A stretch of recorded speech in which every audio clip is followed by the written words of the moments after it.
On Monday, Congressman Matt Gaetz appeared on Steve Bannon's War Room podcast to launch a new conspiracy theory about why Gaetz is being investigated. And I'll let him tell you in his own words how this conspiracy works. Take a look. In my matter, there is someone literally sitting in prison now for trying to extort me and my family on a pile of lies, but he was not acting alone. I'm starting to wonder whether or not what they tried to do to me was extortion or an operation. And more, it looks like an operation because the very person that was coordinating with the person who's now in prison is a guy named Bob Kent. He's a member of the intelligence community, former Air Force intelligence officer, and then they even had a former DOJ official involved in this endeavor. And so I'm glad the American people were able to see through it. I'm focused now on this important work ahead when we seize power because... Now, there's a lot of things that are wrong about what Matt Gaetz said. Some outright speculation, and then the rest of it is kind of lies of omission, right? But let's start with the wild speculation that the DOJ was somehow involved in all of this. Oh my God. And Matt Gaetz, elaborates. It's a long clip. You can see the full clip in the link in the description of the video, but he talks about the cutout, right? You got the cutout. The individual that's placed somewhere to spark the whole chain of events. And then, of course, at the DOJ's direction, they're doing this, for the record, he says in the conspiracy. So then the DOJ can say, but look at this individual doing the thing and all of the people who did the thing with them. Thanks a lot, cutout. You can go now. This is like borderline psychosis, in my opinion.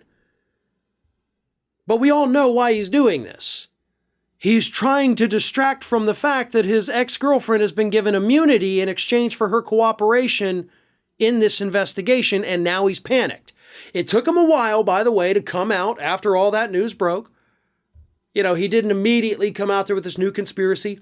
I guarantee you, he talked with his advisors, he talked with his lawyers, he talked with his family, he talked with his close friends, and this is what they came up with. That is why it took so long for him to come out and have a little mini freak out like he did right there on the Steve Bannon show with this new conspiracy theory. And let's talk about that extortion plot, right? He is correct in that an individual did in fact attempt to extort his family. And that individual has, of course, now gone to jail for this. Alford, as he mentions there. What he didn't mention was that Mr. Alford, whatever it is, was not saying, give me money or I'm going to say there's a scandal. See, that's not what happened, Matt. What happened with Mr. Alford was that he said, give me money and I might be able to secure you a presidential pardon for this big, massive scandal that everybody in the know knows is happening. Because Alford did, in fact, have insider knowledge that he probably shouldn't have had. I'll agree with you on that. Shouldn't have had the knowledge that something was happening, but once he learned that something was happening, he decided to try to take advantage of it illegally and say, give me $25,000, maybe I can get you that presidential pardon, then your whole scandal goes away.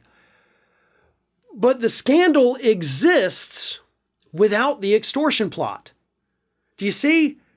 The scandal didn't come from the extortion plot. The extortion plot couldn't have existed had there not already been an investigation that embroiled Matt Gaetz himself, right? But Gaetz always conveniently leaves that part out because it actually lends credence to the fact that there's an ongoing investigation. That's why he can't say that, because it means that this has been going on for a lot longer than most of us realized at the time, and that it's pretty dang serious, according to whoever Alford's contacts are inside the DOJ. And of course, again, he shouldn't have known it was happening. Find the leakers. You can't just divulge that kind of information. That does need to be investigated. I'll give you that, Matt. But stop trying to act like you're not in trouble. Stop trying to act like you're the victim of some DOJ deep state swampy coup. Because you're not. They're not afraid of you getting the power of the gavel. They're not afraid of Republicans taking over. They're afraid of letting a potential sex offender get off the hook. That's what the investigators are looking at. The extortion plot has nothing to do with the investigation other than a guy that shouldn't have known it was happening, knew it was happening and tried to cash in on it, and he got busted for it. You, on the other hand, Matt Gaetz, you've got bigger things to worry about than some whack job who's now in jail. Your ex-girlfriend is cooperating. Joel Greenberg is cooperating. They've got the documents, they've got the text, they've got the literal receipts of what took place. And based on your performance there in that clip, I'd say that you fully understand that and that it is starting to freak you out.